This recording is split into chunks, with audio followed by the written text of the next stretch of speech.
सबसे पहले हमें चाहिए प्लास्टिक की बाल्टी। तो यहाँ पर मैंने ये पुरानी बाल्टी उपयोग में ली है, आप भी पुरानी ही बाल्टी का उपयोग कर सकते हैं। और आपके ऊपर डिपेंड करता है कि आप स्टोव की साइज कितनी साइज के स्टोव बनाना चाह रहे हैं, उस हिसाब से आप छोटी बड़ी बाल्टी के चयन कर सकते हैं। ठीक है, अब इसके बाद में दोस्तों हमें चाहिए 1/2 इंची में निप्पल। इसकी लंबाई 8 इंच है, आप 8 इंच से ज़्यादा का भी निप्पल ले सकते हैं। दोस्तों पहले जो नल फिटिंग हुआ करती थी उसमें इस तरह की पाइपों का ज़्यादा उपयोग किया जाता था। तो अगर आपके पास में 1/2 इंची में कोई पाइप का टुकड़ा पड़ा है जिसमें एक साइड में चूड़ी है, तो आप उसका उपयोग कर सकते हैं। ठीक है, अब इसके बाद में दोस्तों हमें चाहिए बैंड। इसे एल्बो बोला जाता है, 90 डिग्री का एल्बो है और ये भी 1/2 इंची में है। ठीक है, और इसके बाद में दोस्तों हमें चाहिए 1.5 इंच लंबा निप्पल और इसके चारों साइड में मैंने ड्रिल मशीन से 4 छेद कर लिए हैं। जो हम स्टोव बना रहे हैं उसमें ये बर्नर का काम करेगा। ठीक है, अब इसके बाद में दोस्तों हमें चाहिए कैप। दोस्तों यहाँ पर मैंने जितने भी ये लोहे की मटेरियल आपको दिखाई है सभी 1/2 इंची में है, जो कि आपको हार्डवेयर की शॉप जहाँ पर नल फिटिंग का सामान मिलता है वहाँ पर ये आपको आसानी से मिल जाएंगे। अब इसके बाद में दोस्तों हमें चाहिए 4 इंची पाइप का टुकड़ा और इसकी लंबाई हम बाल्टी के माप के बराबर रखेंगे। तो यहाँ पर दोस्तों आप देख सकते हैं मैंने बाल्टी के माप के हिसाब से पाइप का टुकड़ा लिया है। और इसके बाद में दोस्तों हमें चाहिए कुछ कीले। तो यहाँ पर मैंने लगभग 10 से 12 कीले ले ली है। ठीक है, अब दोस्तों हम करते हैं इसे बनाना स्टार्ट। तो सबसे पहले दोस्तों हम इस निप्पल की एक साइड में इस कैप को अच्छे से टाइट कस लेंगे और इस निप्पल की दूसरी साइड में हम इस बैंड को कसेंगे। अब इसके बाद में हम 8 इंची लंबे निप्पल को बैंड के इस साइड में अच्छे से टाइट कस देंगे। ठीक है, तो दोस्तों मैंने इन सभी को अच्छे से कस दिया है। अब इसके बाद में दोस्तों बाल्टी के नीचे की साइड में यहाँ पर हम इस पाइप के माप के हिसाब से छेद करेंगे। तो छेद करने के लिए मैं इसी पाइप को गर्म करके इस बाल्टी में जल्दी से छेद कर लेता हूँ। ठीक है,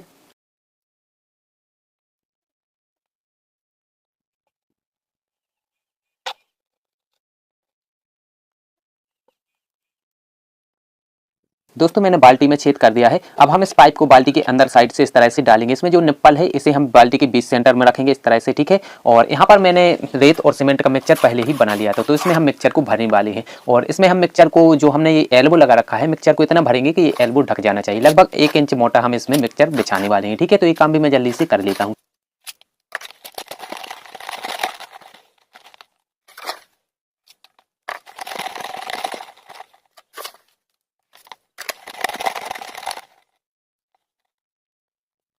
तो दोस्तों मैंने इसमें मिक्सचर को भर दिया है। अब इसके बाद में दोस्तों हम इस पीवीसी पाइप के टुकड़े को बाल्टी के बीच सेंटर में इस तरह से रख करके हल्के हाथ से प्रेस करके इसे निकाल लेंगे। तो आप देख सकते हैं मिक्सचर के ऊपर हल्का सा राउंड में मार्किंग आ चुका है, यानी कि निशान बन चुका है। और जो ये निशान बना है इसके बाहर की साइड में हम इन कीलों को थोड़े थोड़े अंतर से इस तरह से गड़ा देंगे। और यहाँ पर दोस्तों मैं इन कीलों का उपयोग क्यों कर रहा हूँ वो भी मैं आपको बता देता हूँ। यहाँ पर जो हमने ये मिक्सचर उपयोग किया है इसे हम लगभग 4 से 5 घंटे के लिए छोड़ देंगे, जिससे कि हल्का हल्का सेट हो जाएगा। इसके बाद में हम इसके ऊपर से फिर से रेत और सीमेंट का मिक्सचर बिछाने वाले, यानी कि दूसरी लेयर इसके ऊपर चढ़ाने वाले हैं। तो दोनों लेयरें अच्छे से जुड़ जाए, अच्छी मजबूती से जुड़ जाए, इसलिए मैंने यहाँ पर कीलों को लगाया है। तो दोस्तों मैंने इसमें कीलो को लगा दिया है। अब इसे हम कुछ समय के लिए छोड़ देंगे। ठीक है, तो दोस्तों आप ऐसे देख सकते हैं इसका मिक्सचर हल्का हल्का सा सेट हो चुका है। अब इसके बाद में दोस्तों हमें चाहिए इस तरह का एक पाइप। दोस्तों इसे नल की बोला जाता है। मैंने यहाँ पर ये पुरानी नल की ली है। दोस्तों ये नल की बड़े वाहनों की ट्यूबों में लगी रहती है, इसी से होकर के ट्यूब में हवा डाली जाती है। तो जहाँ पर भी बड़े वाहनों के पंचर बनाए जाते हैं वहाँ पर ये आपको नल की आसानी से मिल जाएगी, या इसकी जगह पर दोस्तों आप इसी की साइज का कोई भी मेटल का पाइप उपयोग कर सकते हैं। ठीक है, तो दोस्तों मैं इस पाइप को लगभग 4 इंच लंबा यहाँ से काट लेता हूँ। तो दोस्तों मैंने इस पाइप को काट लिया है। अब दोस्तों हम इस पाइप के माप के हिसाब से इस बाल्टी में छेद करेंगे। जो हमने ये निप्पल वाला पाइप लगाया इससे लगभग 4 से 5 इंच ऊंचाई पर हम बाल्टी में यहाँ पर इसमें छेद करेंगे। ठीक है, तो छेद करने के लिए मैं इस पाइप को गर्म कर लेता हूँ। गर्म करने के बाद में इसमें जल्दी से छेद कर लेता हूँ। ठीक है,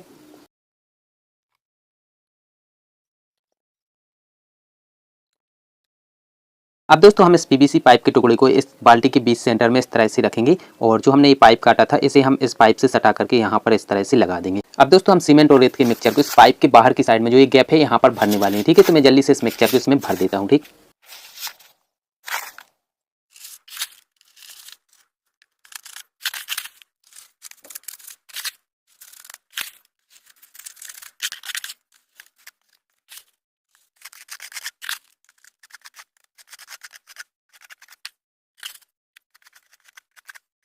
दोस्तों मैंने इसमें अच्छे से मिक्सचर को भर दिया है। अब हम इसे लगभग 2 से 3 घंटे के लिए सेट होने के लिए छोड़ देंगे।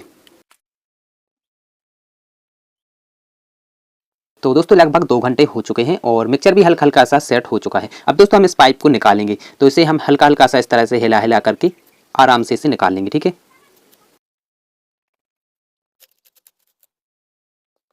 दोस्तों आप इसमें देख सकते हैं कि इसकी कुछ सीमेंट निकल चुकी है, तो इसमें हमें सीमेंट का घोल लगाना पड़ेगा। तो इसके लिए मैंने एक कटोरी ली है, इसमें हम 3 से 4 चम्मच सीमेंट लेंगे, इसमें हल्का सा पानी डाल करके थोड़ा सा टाइट घोल इस तरह से घोल बना लेंगे, ठीक है। और यहाँ पर जो हमने नलकी वाला पाइप लगाया था, इसे हम अंदर की साइड में इस तरह से ढकेल करके लगभग अंदर की साइड में 1 इंच रखेंगे।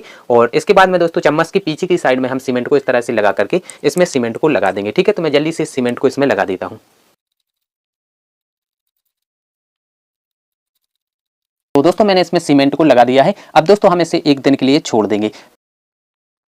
तो दोस्तों लगभग 24 घंटे हो चुके हैं। अब दोस्तों हम इसमें से इस बाल्टी को निकाल देंगे, ठीक है। तो यहाँ पर दोस्तों ये आसानी से तो निकलेगी नहीं, इसलिए मैंने यहाँ पर आरी और पेचकस ली है। तो हम आरी से इस बाल्टी को काटते जाएंगे और पेचकस की मदद से इसे तोड़ करके निकालेंगे, ठीक है।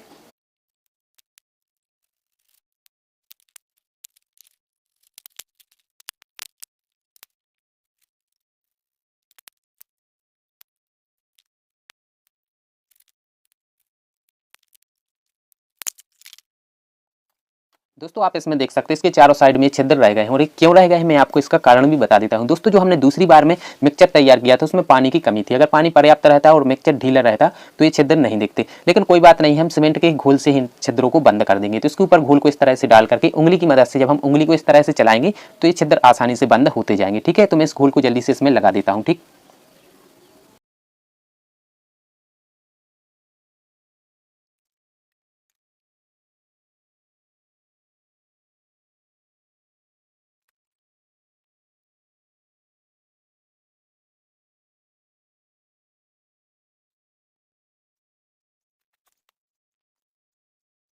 दोस्तों मैंने इसके ऊपर सीमेंट के घोल को लगा दिया है। अब हम इसे कुछ समय के लिए छोड़ देंगे इस घोल को सूखने के लिए, ठीक है।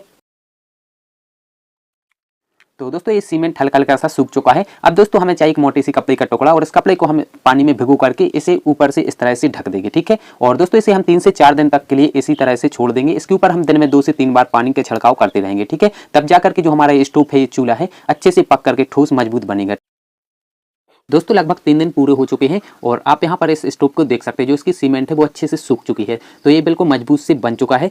अब दोस्तों इसके बाद में हमें कुछ और सामग्री की जरूरत पड़ने वाली है, ठीक है। तो इसे मैं बाजू में रखता हूँ। अब इसके बाद में दोस्तों हमें चाहिए खाली प्लास्टिक का इस तरह का डिब्बा, और इसके बाद में दोस्तों हमें चाहिए एक छोटी वाली बाल। दोस्तों ये बाल जो कृषि पंप रहते हैं उसकी नोजल में लगाई जाती है। तो जहाँ पर कृषि पंप रिपेयर किए जाते हैं वहाँ पर ये आपको आसानी से मिल जाएगी। वहीं से मैं एक निप्पल और इस तरह का एक बोल्ट लाया हूँ, ठीक है। तो जो ये निप्पल है इसकी आउटपुट साइड में यहाँ पर लग जाएगा, और जो ये बोल्ट है इसकी इनपुट वाली साइड में यहाँ पर लगेगा, ठीक है।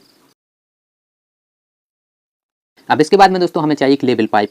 दोस्तों ये पाइप आपको हार्डवेयर की शॉप पर आसानी से मिल जाएगा। मैंने यहाँ पर लगभग 3 फीट लंबा ये पाइप लिया है। अब इसके बाद में दोस्तों हम इस बाल की जो इनपुट वाली साइड है इसकी माप के हिसाब से इस डिब्बे में नीचे की साइड में एक छेद कर लेंगे, ठीक है। तो दोस्तों मैंने डिब्बे में छेद कर लिया है। इसमें हम इस बाल को कुछ इस तरह से लगा करके जो ये बोल्ट है इसे अंदर साइड से अच्छे से टाइट कस देंगे, ठीक है।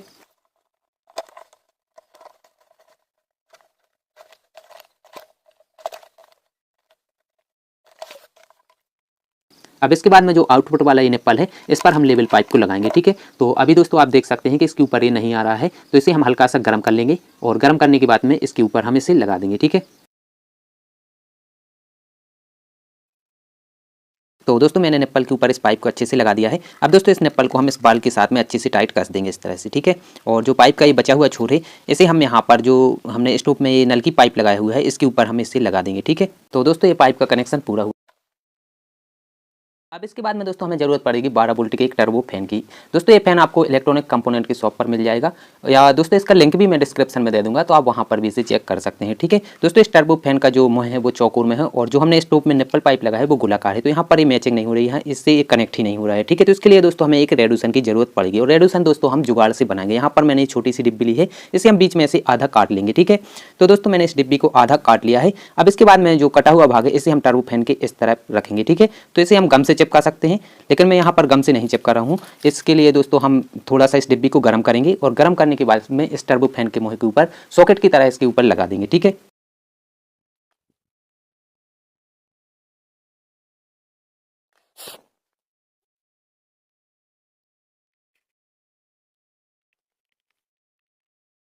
दोस्तों मैंने इस डिब्बी को इसके साथ में अच्छे से लगा दिया है, और ये फैन कुछ इस तरह से इसमें लगेगा, ठीक है। अब दोस्तों इस टर्बो फैन को चलाने के लिए हमें चाहिए 12 वोल्ट का चार्जर, ठीक है। तो यहाँ पर मैंने 12 वोल्ट 1.5 एम्पीयर का चार्जर लिया है, और यहाँ पर इस चार्जर में जो लाल कलर का वायर है इसे हम इस टर्बो फैन के लाल कलर के वायर के साथ में जोड़ देंगे, और जो काले कलर का वायर है इसे हम टर्बो फैन के काले कलर के वायर के साथ में जोड़ देंगे।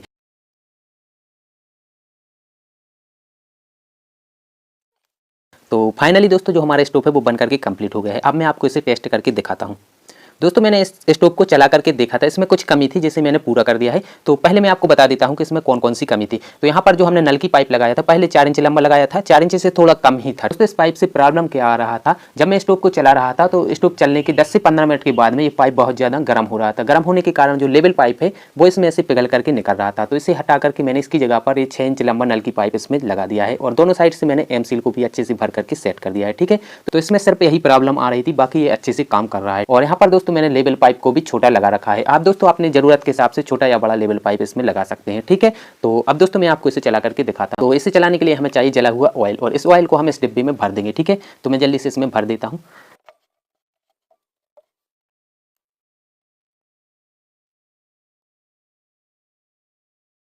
तो दोस्तों मैंने अंदाज से ही लगभग 200 से 300 ग्राम ऑयल इसमें भर दिया है। दोस्तों ये बिल्कुल जला हुआ ऑयल है। मैं नीचे गिरा करके आपको दिखाता हूँ। सॉरी दोस्तों, थोड़ा ज़्यादा ही गिर गया है। आप यहाँ पर इसको देख सकते हैं, जला हुआ ऑयल है। ठीक है, अब दोस्तों हम इस डिब्बे के ढक्कन को बंद कर देंगे और इस डिब्बे को दोस्तों हम स्टोव से थोड़ा ऊपर रखेंगे हाइट में। ठीक है, इस तरह से। तो इसके लिए दोस्तों मैंने एक लकड़ी गाड़ दी है, लकड़ी के ऊपर मैंने इस डिब्बे को कुछ इस तरह से टांग दिया है। ठीक है, तो ये बिल्कुल कंप्लीट है। तो दोस्तों मैंने इसके टर्बो फैन को भी इसके साथ में जोड़ दिया है। अब दोस्तों हम इसकी बॉल को खोल देंगे। तो शुरुआत में इसे हमें पूरा खोल देना है इस तरह से और आप देख सकते हैं लेवल पाइप से होता हुआ ऑयल स्टोव तक आ रहा है। ठीक है, तो अभी दोस्तों हम थोड़ा सा इंतजार कर लेते हैं। जब इस स्टोव में लगभग 20 से 30 ग्राम ऑयल आ जाएगा, इसके बाद में हम इसे सुलगाएंगे। ठीक है,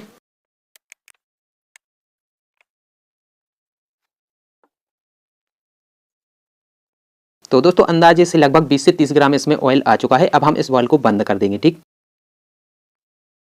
अब दोस्तों इसे जलाने के लिए हमें चाहिए 2 से 3 कागज और कागज को इस तरह से हम फोल्ड करके इन्हें जला लेंगे। जलाने के बाद में इसमें इस तरह से डाल देंगे।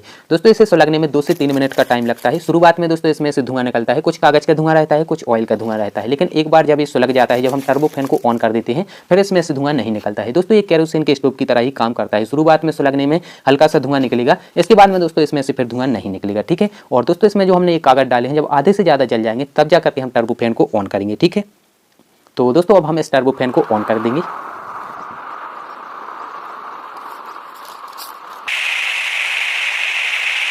दोस्तों आप देख सकते हैं ऑयल ने आग पकड़ ली है और ये सुलगना स्टार्ट हो चुका है। और दोस्तों मैंने इस वीडियो को भी फास्ट कर रखा है क्योंकि यह वीडियो पहले से ही काफ़ी ज़्यादा लंबा हो चुका है। तो इसमें जो हमने कागज डाले थे वो पूरी तरह से जल गए हैं। अब दोस्तों इसका सिर्फ ऑयल ही जल रहा है। अभी दोस्तों इसे सुलगने में थोड़ा सा टाइम और लगेगा, यानी कि इसका फ्लेम बढ़ने में। वैसे तो ये सुलग चुका है और जब ये ऑयल अच्छे से गर्म हो जाता है तो इसका फ्लेम भी बढ़ जाता है। दोस्तों अब मैं आपको इसके ऊपर बर्तन रख करके दिखाता हूँ, क्योंकि आपके दिमाग में एक सवाल जरूर ही आ रहा होगा कि इसके ऊपर बर्तन रखेंगे तो बर्तन काला पड़ेगा। तो मैं आपका वो शक भी दूर कर देता हूँ। तो यहाँ पर मैंने एक बर्तन लिया है, इसमें मैंने थोड़ा सा पानी डाल दिया है। अब मैं इसके ऊपर रख देता हूँ। ठीक है, अब 2 से 3 मिनट तक के लिए हम इंतजार कर लेंगे।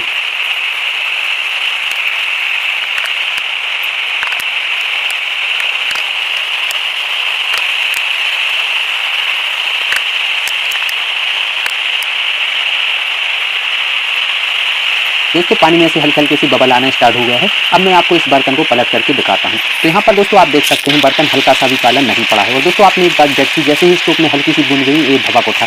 तो इस बात का दोस्तों आप खास करके ध्यान देना, जब भी स्टोव जल रहा हो तो इसमें पानी की बूंदें नहीं पड़नी चाहिए। ठीक है, तो आपने दोस्तों बर्तन देखा हल्का सा भी काला नहीं पड़ा। अगर हल्का फुल्का काला पड़ भी रहा है तो आप गीला कपड़ा फेंक करके उसकी काले को आसानी से हटा सकते हैं। दोस्तों इस स्टोव को जलाए लगभग 10 मिनट हो चुके हैं। जो मैंने शुरुआत में ऑयल उपयोग किया था 20 से 30 ग्राम, वही अभी जल रहा है और आप इसका फ्लेम देख सकते हैं कितना ज़्यादा बढ़ चुका है। तो दोस्तों अगर आप इसे कंटिन्यू इसी तरह से जलाना चाह रहे हो तो इस बाल को हम इस तरह से हल्का सा खोल देंगे। इसमें बूंद बूंद होकर के ऑयल गिरता रहेगा, तो इसी तरह से कंटिन्यू जलता रहेगा। तो दोस्तों इस ठंड में ये जबरदस्त स्टोव होने वाला है। ठंड की मैं इसलिए बोल रहा हूँ क्योंकि ठंड के मौसम में दोस्तों हम हाथ सेकने के लिए, पानी गर्म करने के लिए घरों में हीटर का उपयोग करते हैं, गैस का उपयोग करते हैं। हीटर का उपयोग करते हैं तो बिल बढ़ करके आता है और गैस की भी झंझट रहती है। तो दोस्तों अगर आपने इस स्टोव को बना लिया तो इन सभी झंझटों से आपको छुटकारा मिल जाएगा। तो दोस्तों मुझे इस स्टोव को बंद करना है, इसलिए मैं इस बॉल को बंद कर देता हूँ। दोस्तों इसमें मैंने जो शुरुआत में 20 से 30 ग्राम ऑयल डाला था वही जल रहा है और मेरे हिसाब से अभी 5 मिनट तक और जल जाएगा। और इसे बंद करने के लिए दोस्तों पहले हम बॉल को बंद करेंगे, ऑयल की सप्लाई को रोक देंगे। जब तक स्टोव में ऑयल रहेगा, ऑयल जलता रहेगा, तब तक हमें फैन को बंद नहीं करना। अगर हम फैन को बंद कर देंगे और स्टोव में ऑयल रहेगा तो इसमें से धुआं निकलना शुरू हो जाए। तो दोस्तों आपने देखा कि जैसे ही मैंने फैन को बंद किया इसमें से धुआं निकलना शुरू हो गया और जब हम फैन को चालू कर देंगे तो इसमें से धुआं निकलना बंद हो जाएगा। तो दोस्तों हमें इसी बात का ध्यान देना है, जब हमें इसे बंद करना पड़ेगा तो पहले हम ऑयल की सप्लाई को रोक देंगे। इसके बाद में जो स्टोव में ऑयल रहेगा, जब पूरा ऑयल जल जाएगा तब जा करके हमें फैन को बंद करना है। तो इस बात को ध्यान में रख करके अगर आप इस स्टोव का उपयोग कर रहे हैं तो आप इस स्टोव को घर के अंदर बाहर कहीं पर भी चला सकते हैं। धुआं की प्रॉब्लम नहीं रहेगी, बर्तन भी काले नहीं पड़ेंगे।